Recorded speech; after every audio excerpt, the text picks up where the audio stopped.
Hi, hello and welcome back. So this video is about how to prepare a mandibular first molar to receive a full veneer crown. So a full veneer crown is a crown that's going to cover all the surfaces of the tooth, the mesial, distal, buccal, lingual, and also of course occlusal surface. So this particular tooth which we are going to prepare is one of the most common type of preparation that we encounter in the clinical practice. And if you notice, like in most of the undergraduate curriculum, like this is the tooth which is used to evaluate the preparation skills of the students. So before we start with the preparation, it is essential that we know the anatomy of the tooth by heart. The mandibular first molar usually has 5 cusps, 3 cusps on the buccal side. If you notice, there are 3 cusps, so you can call them as mesiobuccal, or simply the second cusp can be called as simply buccal, or you can also call it as mid-buccal because it is in the middle of the tooth. And then you have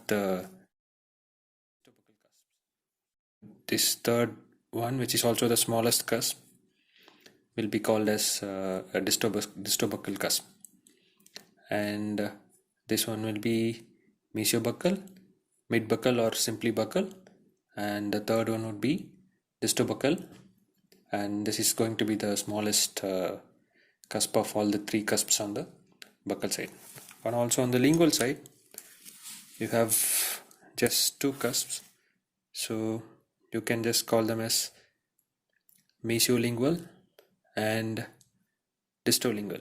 So that's when you prepare the buccal side of this tooth, you will have to prepare it like it has 3 cusps, and for the lingual side you will have to prepare it like it has 2 cusps. Let us have a closer look at the tooth to appreciate the anatomy.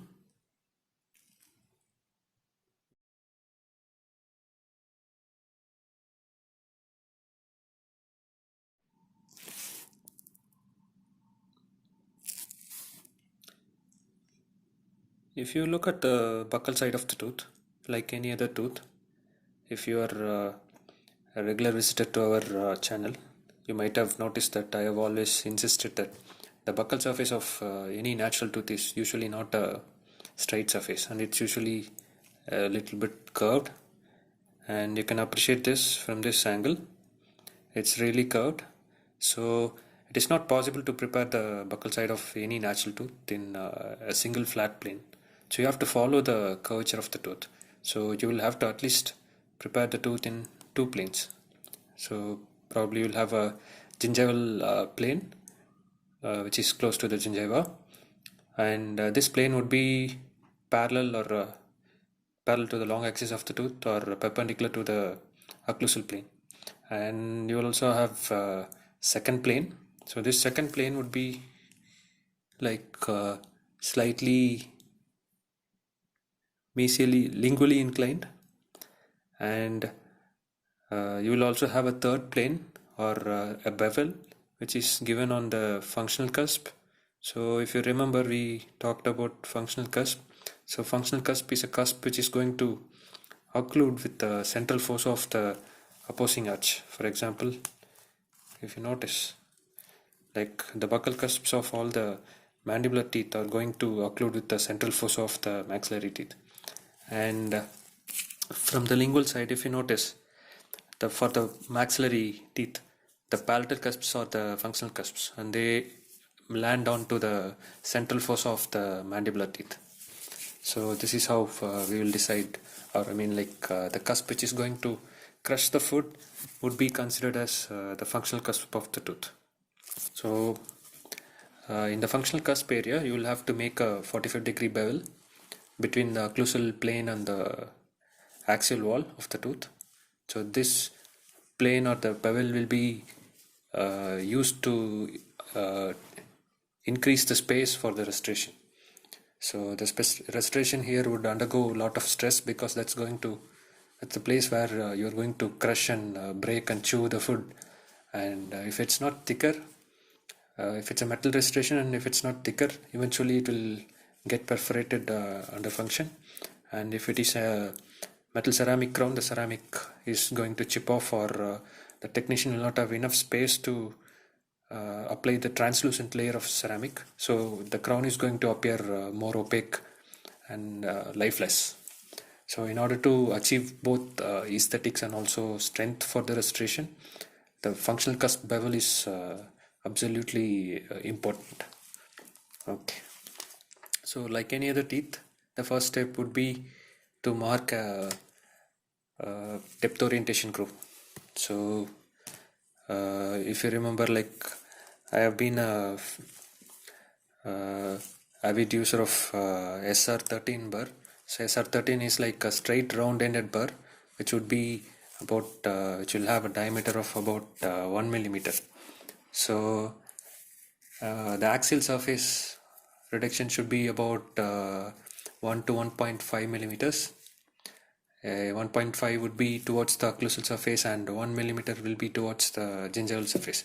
So the margin or the finish line which you are going to create would be about approximately 1 millimeter in diameter. And on the occlusal surface, you will have to have 1.5 millimeter of reduction and all over, and 2 millimeter, 1.5 to 2 millimeter of reduction in the functional cusp area.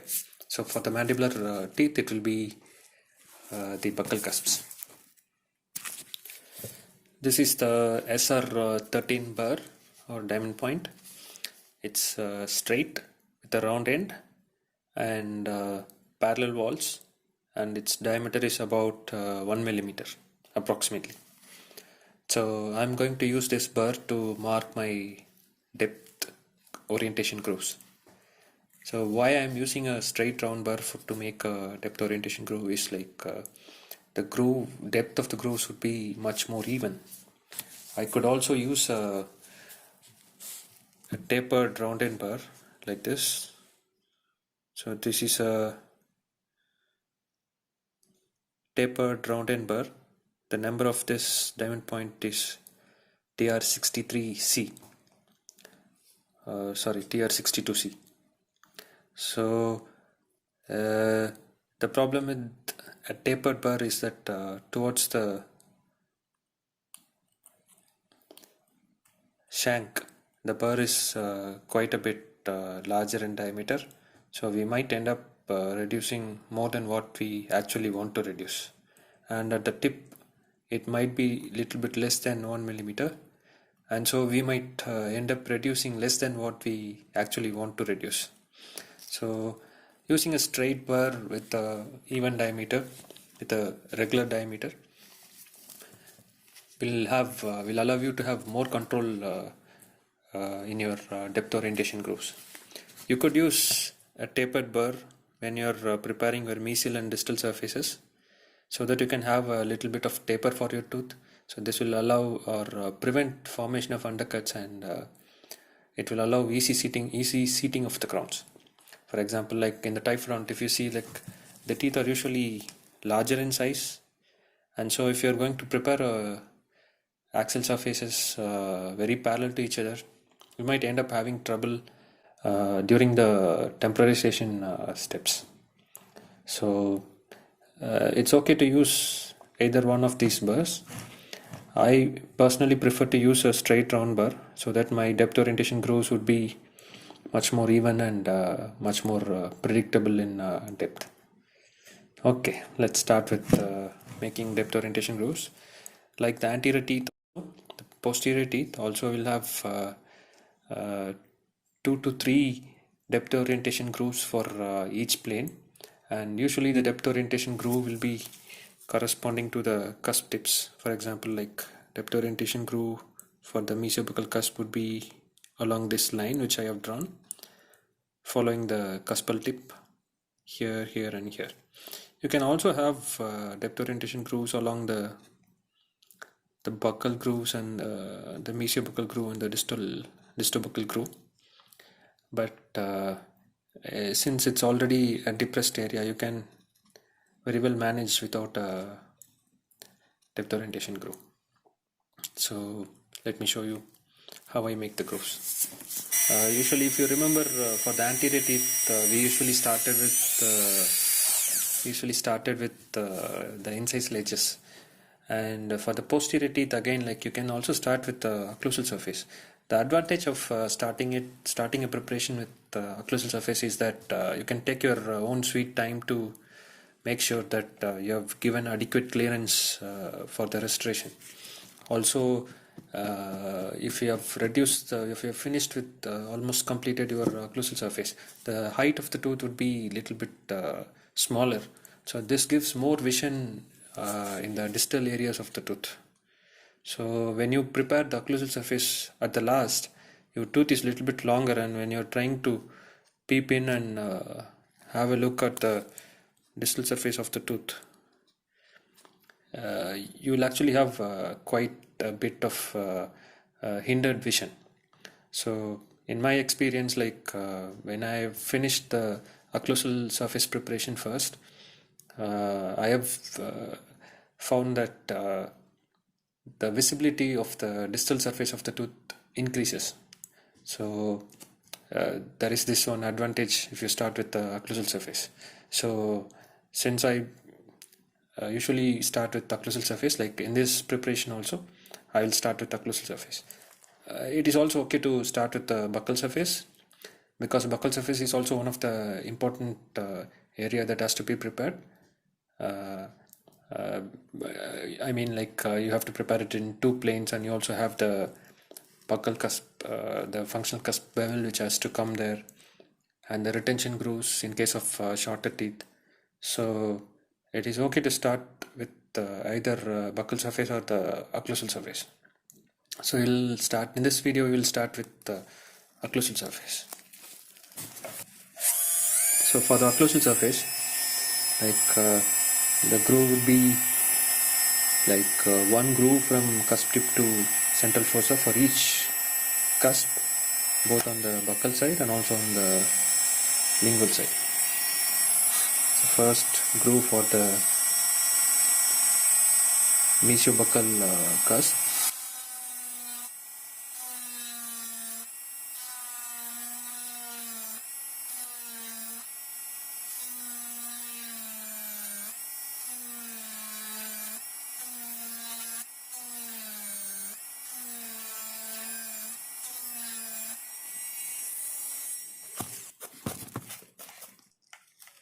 So if you notice, like I have finished my depth orientation groove for the mesiobuccal cusp.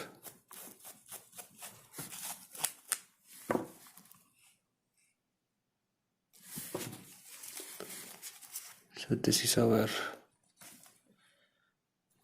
groove.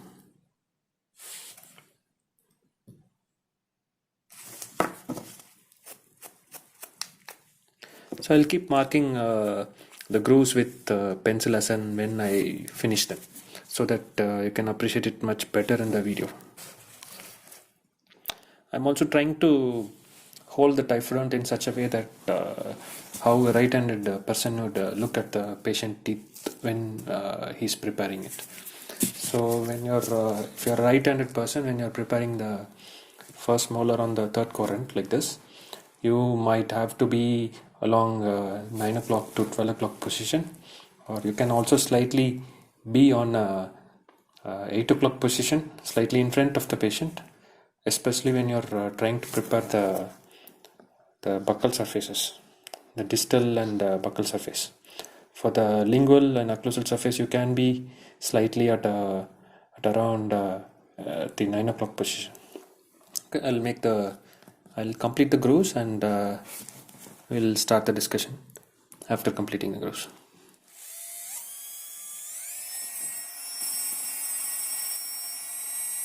The second groove.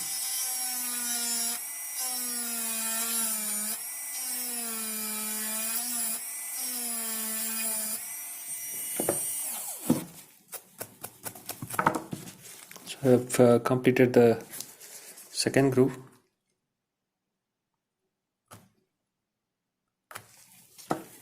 And now the third groove.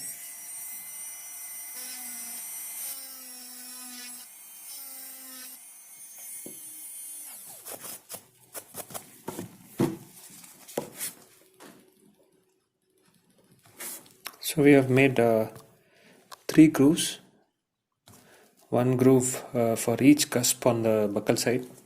So you start from the cusp tip and go down and sink the burr completely inside, so that our depth orientation grooves would be about 1 millimeter in all the places. Now we will make grooves for the lingual side also.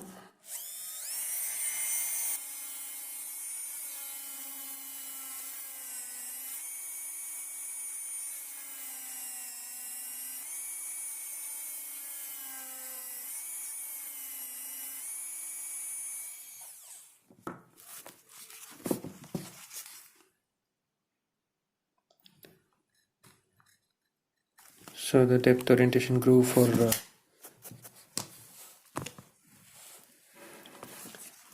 distal lingual cusp is also complete.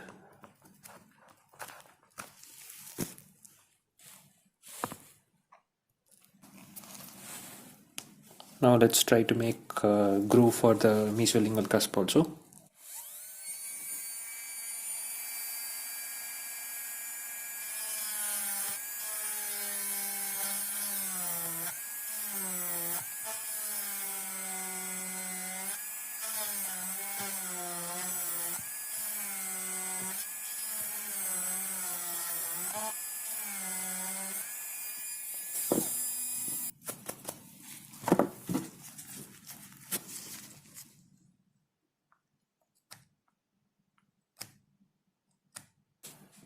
Now the depth orientation grooves for the occlusal surface have been completed. Now we will connect all the grooves, and we'll also connect them in such a way that they are in multiple planes. So there will be 2 planes for each cusp, the mesial plane and distal plane. So in this preparation, after we finish our occlusal surface, we will have 2 planes for each cusp. That will be like we will have 10 planes on the occlusal surface, 6 of them on the buccal surface, buccal side, buccal half, and 4 of them on the lingual half. So we'll start with the mesiobuccal cusp. So from the groove you have to like slide down towards the mesial surface.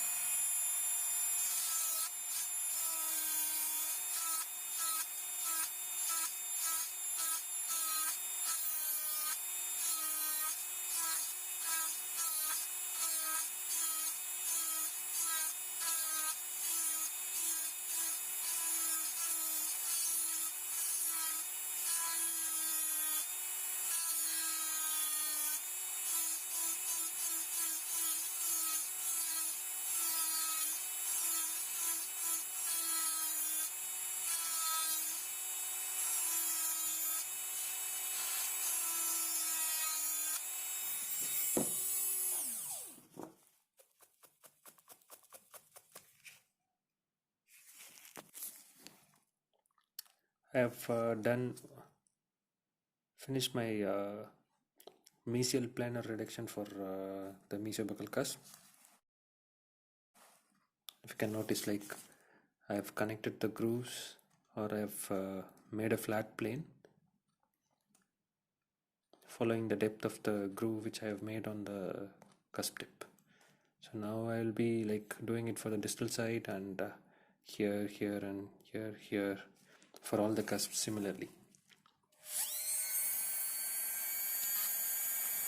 Always remember, like when you are preparing or any tooth, like it is very essential to have a firm finger rest on the tooth nearby, so that you can move your handpiece like in a controlled manner. If you are not having a finger rest, the handpiece is rotating at a high speed, so it might bounce away from the tooth, and your preparation will not be too good. So always remember to have a firm finger rest For this preparation, I'm going to have finger rest on the buccal surface of the premolars.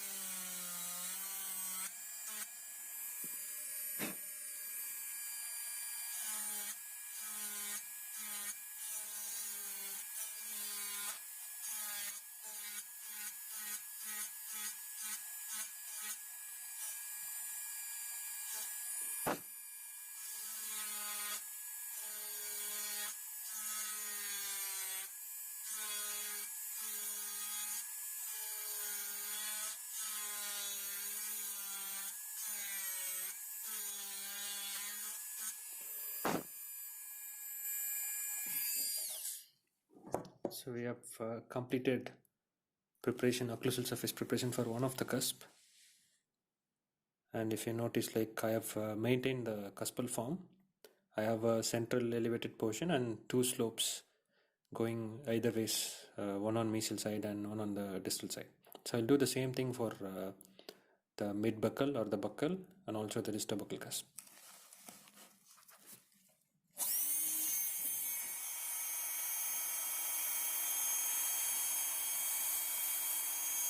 Firm finger rest.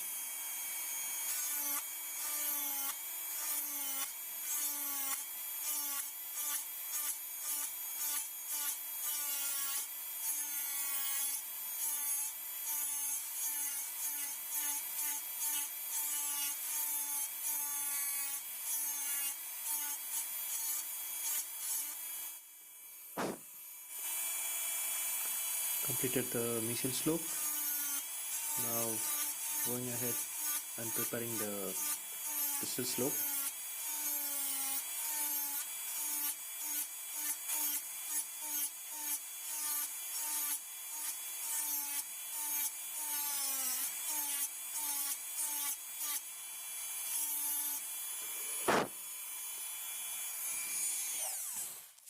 Okay, so now I have completed preparation for two cusps, and if you see from the buccal surface, again we have two elevated portions, one from here and one from here, corresponding to the cusp tips. So now we will do the third cusp also. Since the third cusp is a bit smaller, sometimes it may not be possible to achieve a perfect biplanar reduction for the distal buccal cusp. So it is okay if it's not perfectly biplanar. And also if you logically think since it's the smallest cusp, the pulp extension in that area is going to be not very prominent. So sometimes if it is not really very prominent, it is okay to completely flatten it out in case if it is if you find that the cusp is really very small and insignificant in size. However, from a exam point of view, from a score point of view, it is better you also develop the anatomy for the distal buccal cusp also. But practically, clinically, most of the times you might not be having a prominent distal buccal cusp, and it is okay to slightly flatten it out. Firm finger rest. Remember, firm finger rest all the preparation.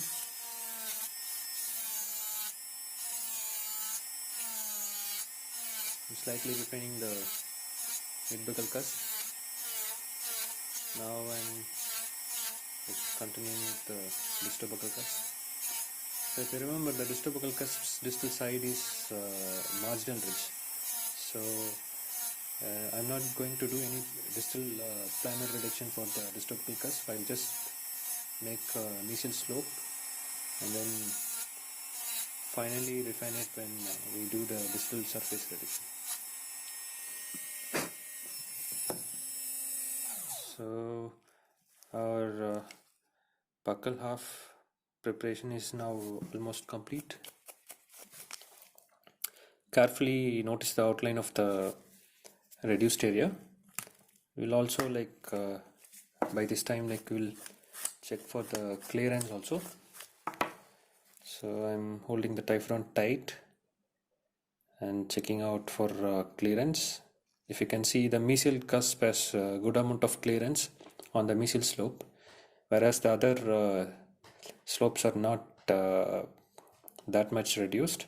However, when you finish the functional cusp bevel, you will see that you have achieved a little bit more of space for your restoration. Also, if you notice, the disto-buccal cusp of the maxillary molar, it's slightly sharp and it's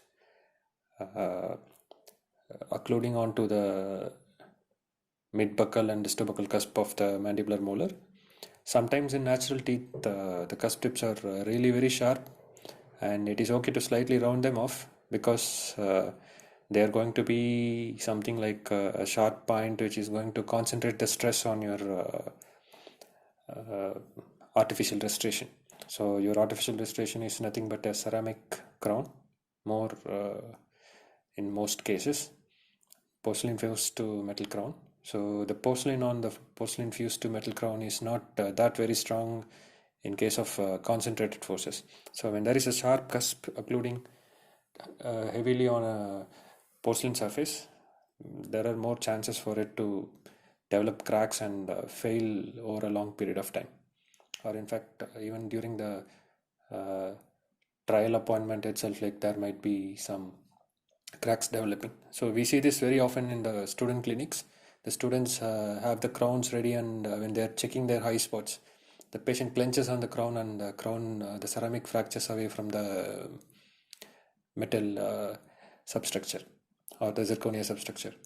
So this is one of the common failures which occur, premature failures which occur even before cementation of the crowns. So one has to remember that a sharper natural cusp opposing an artificial restoration is not a good thing. So you can slightly round it off and make them a little bit more polished. And please remember, the cusp tip is the point where you have the most thickness of the enamel. So don't feel guilty about polishing it or making it slightly round. It is okay, because the opposing tooth or the restoration is going to be an artificial restoration, and we have to create a friendly environment for the artificial restoration for it to last for a longer time. So now look at the outline. You can clearly appreciate 3 peaks. So first peak for the mesiobuccal cusp, and second peak for the mid-buccal cusp, and the third peak for the disto-buccal cusp. Now we will also finish the same procedure, the multi-planar reduction for the lingual cusp also. So in a patient, when you're working on the third quadrant, you will be seeing the teeth somewhat like this. So I will position my typodont in the same way so that you will have a good orientation.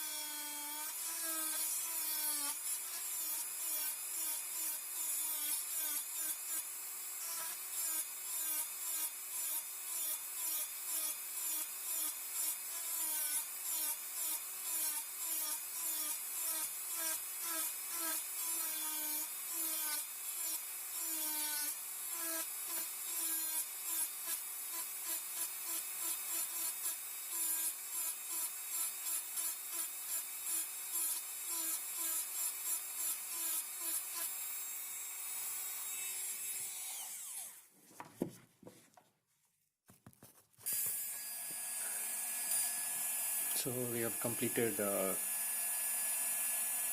mesial slope reduction for the mesiolingual cusp.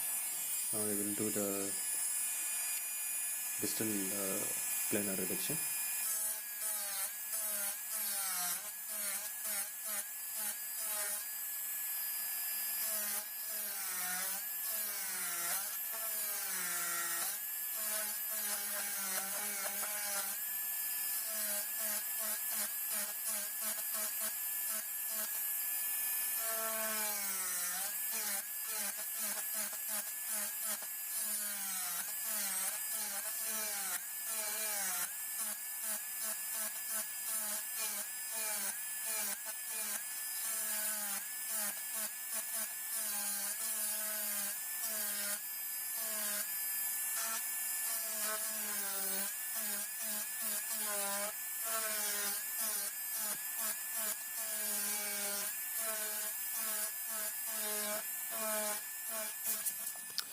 look at what we have for the mesiolingual cusp.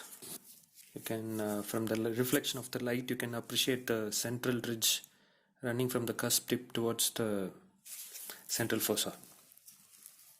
So, and if you look a bit lingually, you can now appreciate how I have reduced the height of the mesiolingual cusp, and it is still in the shape of a cusp. So I will do the similar thing for the distolingual cusp also.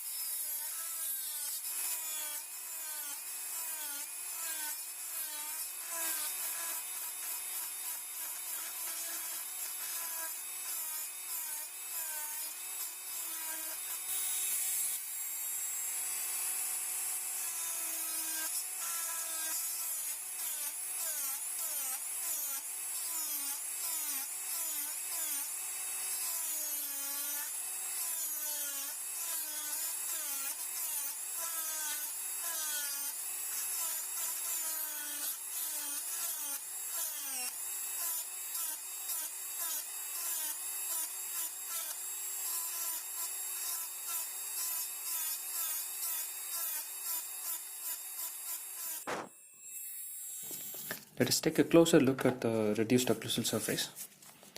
I'm just going to map all the cusp bridges which are ending in the central fossa, so that you will know how our biplanar reduction has turned out. So this is the cusp bridge for the distolingual, and this is the cusp bridge for the mesiolingual and mesiobuccal, midbuccal and distobuccal. So for the distobuccal, I have not reduced the distal planar surface, because when we reduce the distal surface, the distal planar surface is almost going to get eliminated completely. So it's not necessary to prepare the distal surface for the distobuccal cusp, since it is the smallest cusp and it is also coming along the distal surface reduction. And also when you are going to bevel the functional cusps, the distobuccal cusp is almost going to get eliminated. So do not worry about too much of anatomy in the distobuccal cusp area. Just concentrate the mesiolingual, the distolingual, the mesiobuccal and midbuccal cusps of the occlusal surface. So distobuccal is can be we can assess it as we finish our preparations for the mesial surface. So after the occlusal surface, now we will start with the buccal surface. So like any other natural teeth, the buccal surface again is like a curved surface, and it has to be prepared in two planes. So I'm approximately dividing the tooth into two halves, so that I can do a biplanar reduction. Okay, so this is my division for the tooth. Now I will make grooves. So my grooves are going to correspond the cusp tips and also the buccal groove areas. So if you remember, during the occlusal surface reduction, we made grooves only for the cusp tips. It is also beneficial and better to make grooves along the groove area also, so that when you reduce, it will be like you are connecting two grooves and not just blindly reducing it. Okay, so let us start with making grooves. I will keep a firm finger rest.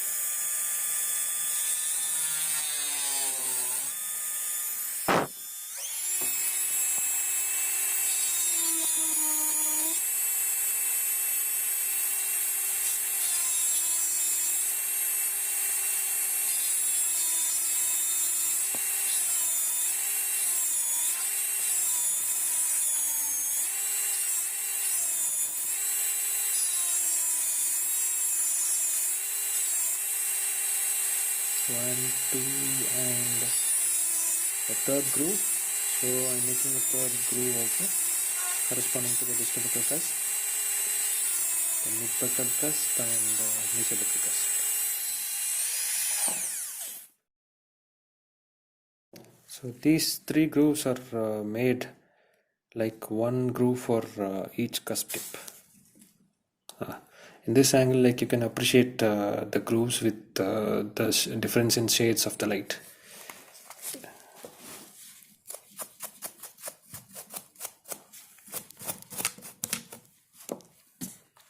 One, two, and three, and you can also make grooves for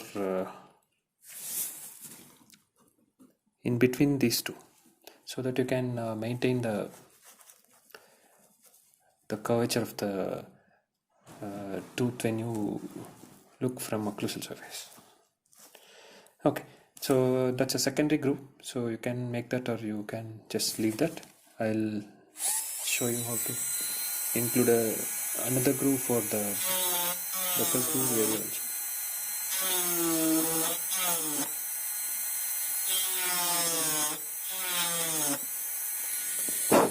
So we have 4 grooves.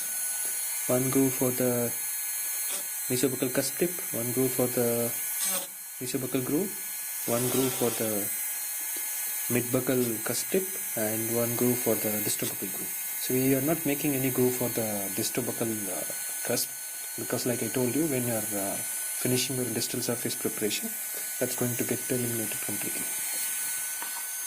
Okay. So now let us reduce the surface.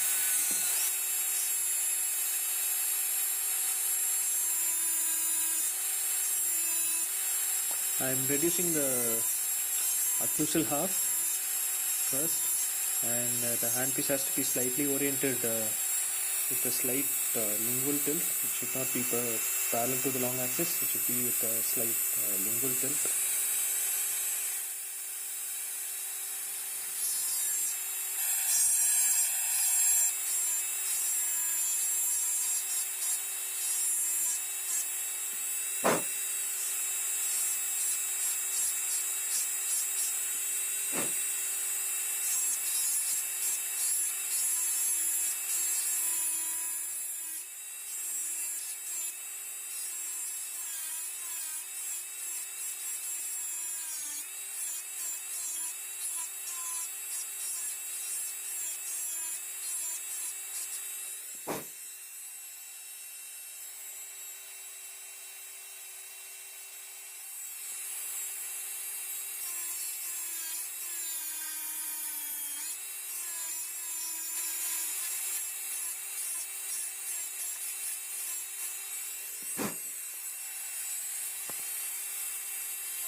So as I'm preparing the buccal surface, I'm also trying to outline the finish lines. You can see like my finish line is slightly getting developed at about 1 to 2 millimeters above the gingival margin. So now I will slowly straighten my handpiece, and I will extend this buccal reduction towards the gingival area. At this point I will try to keep the finish line slightly above the gingiva, and finally after finishing all the surfaces, like I will try to evaluate my position of my finish line, and I will try to take it more gingivally, or maybe if the tooth is very small I can even take it slightly subgingival also.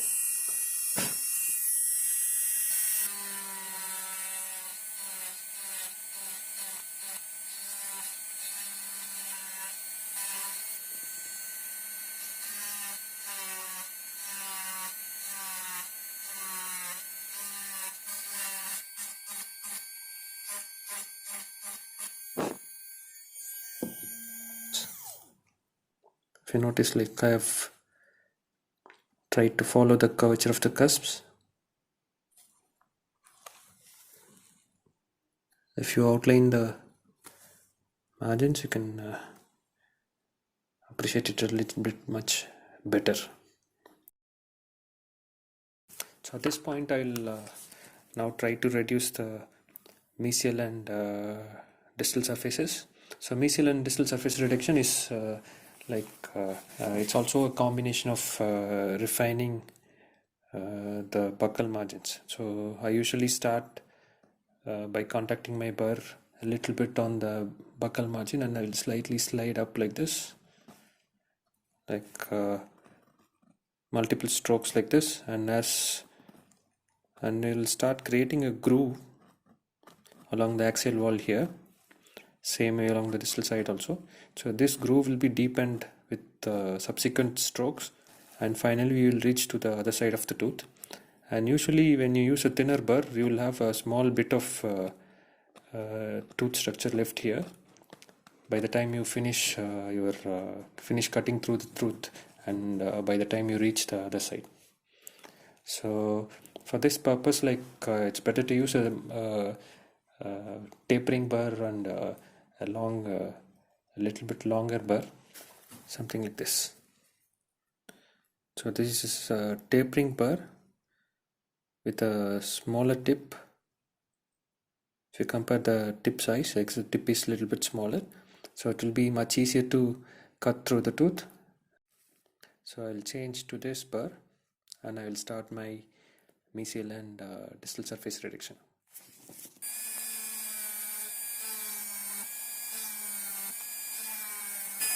So the burr has to pass up like this, like you contact the buccal margin and slightly go up like this, and you have to keep repeating these strokes until you reach to the other side of the tooth.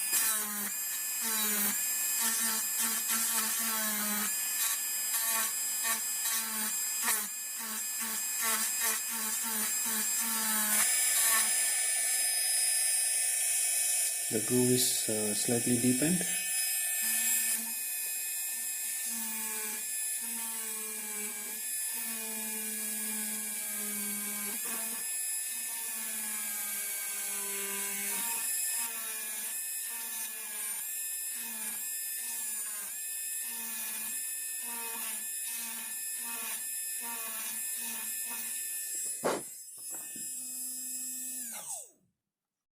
Look at the occlusal surface. Like now we have good amount of clearance, and since we have completed the occlusal surface, I'm going to get rid of my maxillary jaw so that I can show you more details from the mesial and distal surface reductions.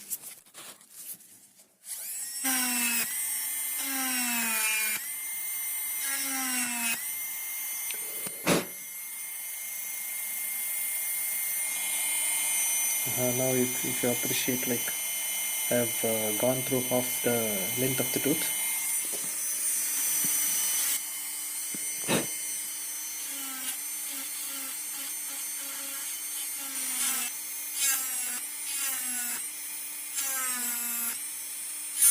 Okay, I've almost gone through the tooth.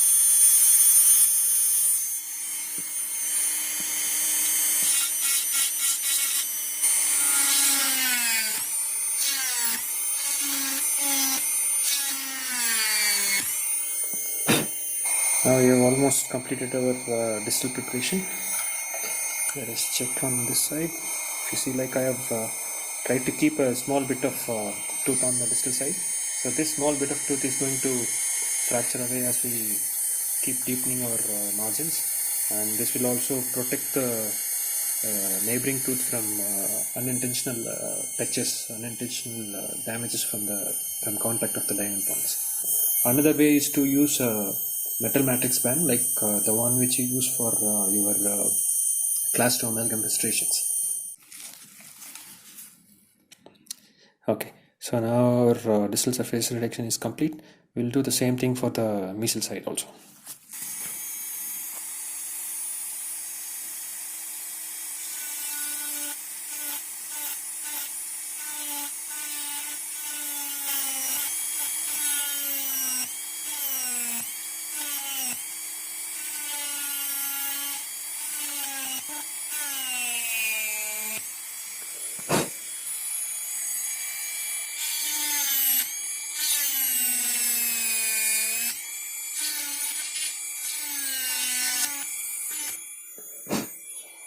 So our mesial side is also complete now.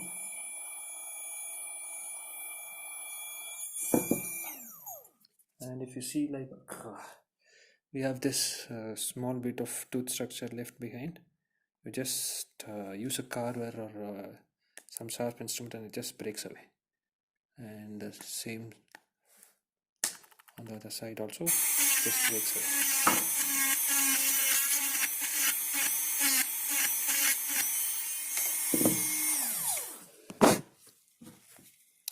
So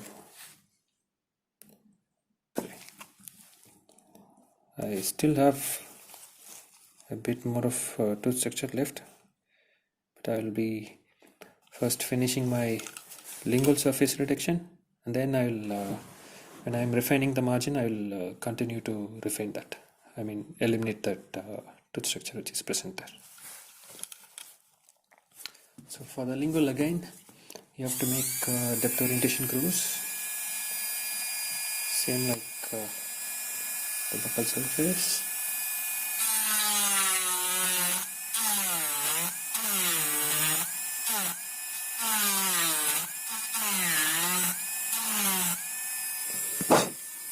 Two grooves for each cusp and also one groove for the along the lingual groove area. So you have three grooves. We'll just then going to connect them with each other and also with proximal surface reductions.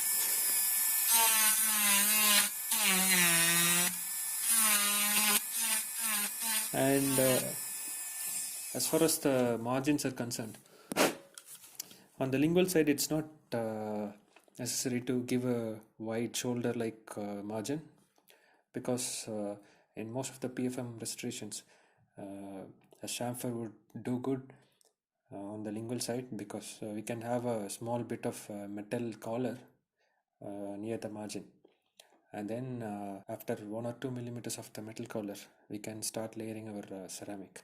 So it's not necessary to reduce too much of tooth structure on the lingual side, and we can resort to simple chamfer finish line, and we don't have to use a radial shoulder or perfect shoulder on the lingual side. So it's like a combination of margins, shoulders or radial shoulders on the buccal side, and also on the mesial and distal side. And in case of a PFM restoration, you should try to incorporate a metallic collar so that you can create a crown which is not over contoured. If you're extending the ceramic to the finish line and you are having a chamfer or a thin finish line, your finish line is going to be a little bit, the restoration along the finish line is going to be slightly over contoured, and there are more chances for food accumulation and plaque accumulation.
So when you have completed your lingual finish line or the lingual axial reduction, you will see that you end up having a sharp meeting point between the distal surface and the lingual surface. So this sharp portion here, this one has to be slightly rounded off. It should not be as sharp as this. So you have to run around like this and slightly make it more rounded.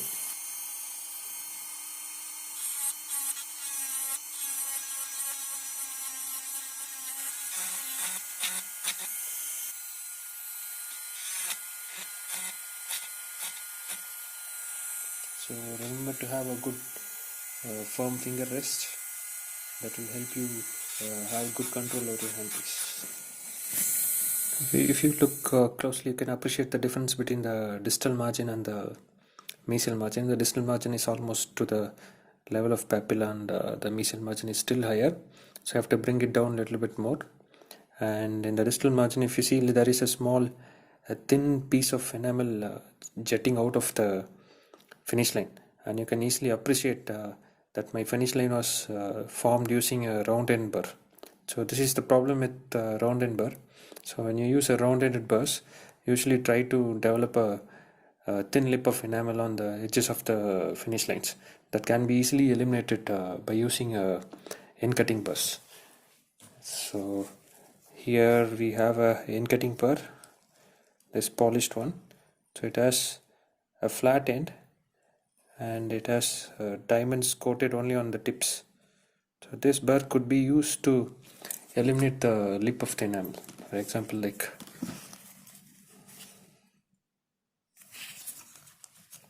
so we can use such a burr to completely eliminate those thin enamel lips.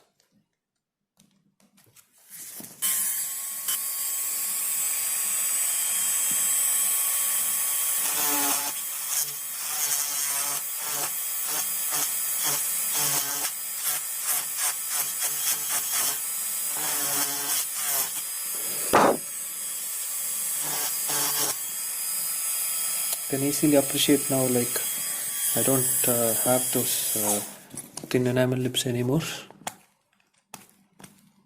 Just cleaning them off. Now you can see like my margins are almost like radial shoulders, rounded shoulder. So this is what what is the margin which we should be creating all around the tooth, except for the lingual sides. For the lingual sides, it would be chamfer. You can also appreciate from the occlusal view that the sharp margins, which are sharp line angles which are present between the distal and the lingual side, is now more rounded. So this is how it should be. Like you should not have a sharp meeting points. The distal side, if you see, the contact is completely broken and the margin is now almost like a shoulder. The mesial side, we still have to work on it. And you can see the two lingual cusps with the proper elevations and proper dimensions. And when you look from above also, like I've tried to follow the cuspal, the outline form of the tooth. The outline is not just straight, it's like two scalloped margins. So you'll have a small depression along the lingual groove and the buccal groove areas to mimic the anatomy of the outline form of the tooth.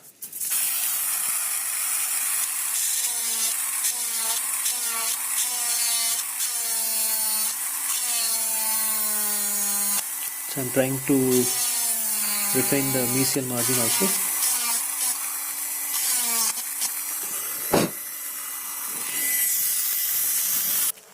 To take the margins down, I'm going to use my end cutting burr. So end cutting burr cuts only at the tip, it doesn't cut along the sides, so it's much safer to use along the in between the tooth, and also you can also along the axial surfaces. So axial surface remains unreduced, only the margin keeps going down. So if you can see, like the margins are slightly above the gingiva, so I'm just trying to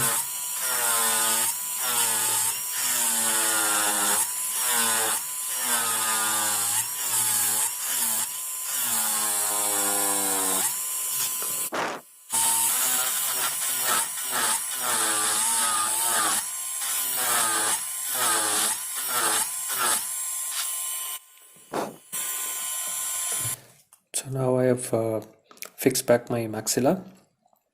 You can see I have a good amount of clearance everywhere, the mesial side, distal side, and also on the occlusal surface. We have almost completed all the aspects of the preparation, and a few things which you have to correct is like if you notice the distal margin, if you can see that I have tried to maintain the distal cusp, and also this portion has become slightly elevated. So I'm going to get rid of this small elevated portion, because that's going to be a sharp point, and that would be an area where I will have stress concentration, or when I am trying to I will have a high spot. So when I am trying to reduce a high spot, I eventually will remove all the ceramic and metal will get exposed, or during the metal check there is a possibility that I may perforate the metal. So such sharp points along the marginal ridge area should be completely eliminated. So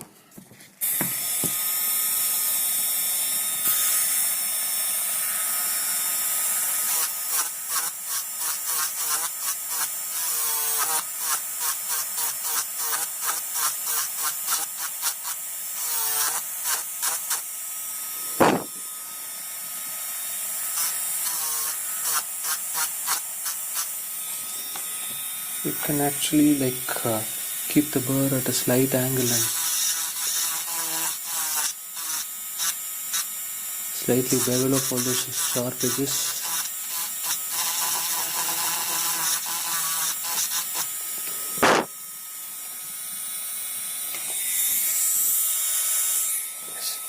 And now we have come to the point, the final step, the functional cusp reduction. So functional cusp reduction is it's like a bevel between the axial wall and occlusal wall at about 45 degrees. So the burr has to be angulated in such a manner, like this. Actually the angulation would be from here, and you have to bevel it like here. So we'll start from the buccal side. You can even make grooves at 45 degree and can connect them.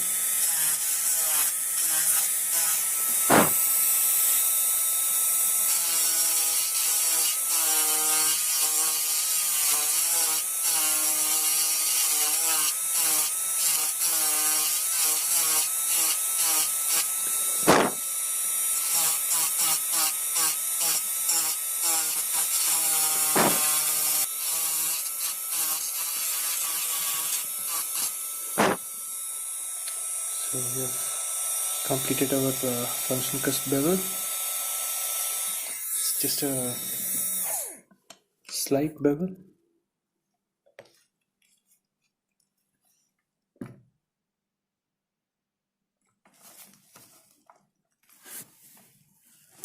You could actually clearly differentiate the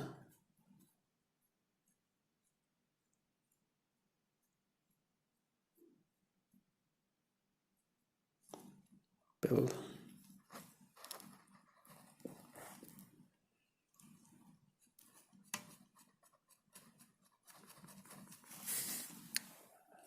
This place.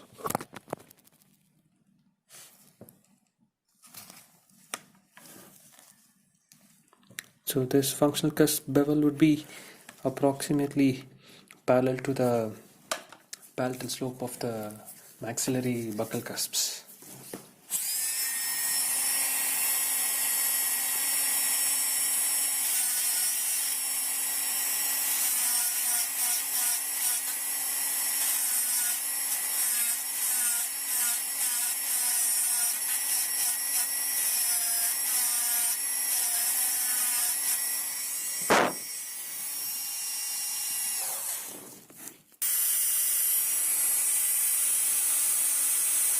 It must be remembered that bevel is not only on the buccal side. Sometimes you have to slightly bevel the lingual side also.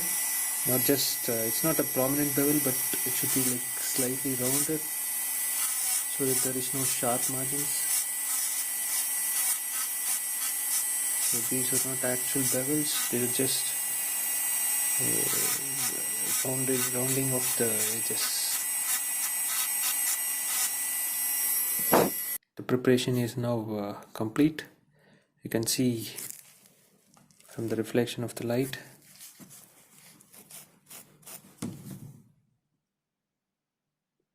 the different planes that are present. Here you can appreciate the lingual plane, the buccal functional cusp bevel, and also the planes on the buccal cusps.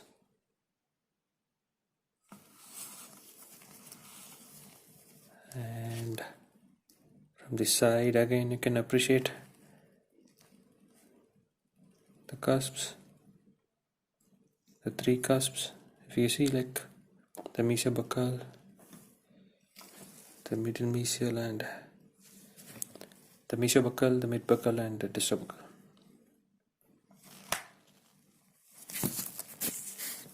So here I have tried to demarcate the different planes that are present on the tooth surface.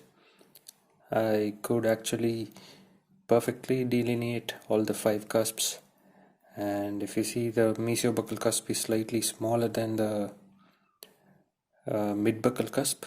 That is because of the roundation which we create, or because of the extension of the functional cusp bevel onto the mesial marginal ridge. Otherwise, I think this preparation is much better, good looking.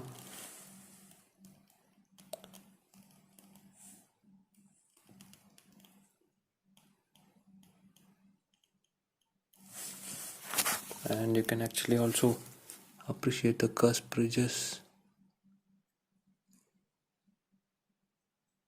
running along.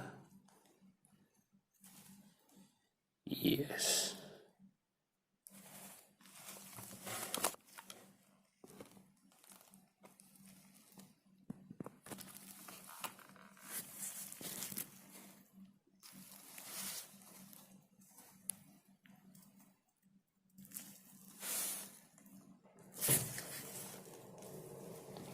And also, after you finish, like try to have a look from the occlusal surface, and if you're able to see all the margins, then probably your preparation doesn't have any undercut. And in this preparation, if you notice, like the margins are not very regular. The mesial and distal margins are a little bit broader compared to the lingual and buccal margins, so that has to be slightly refined.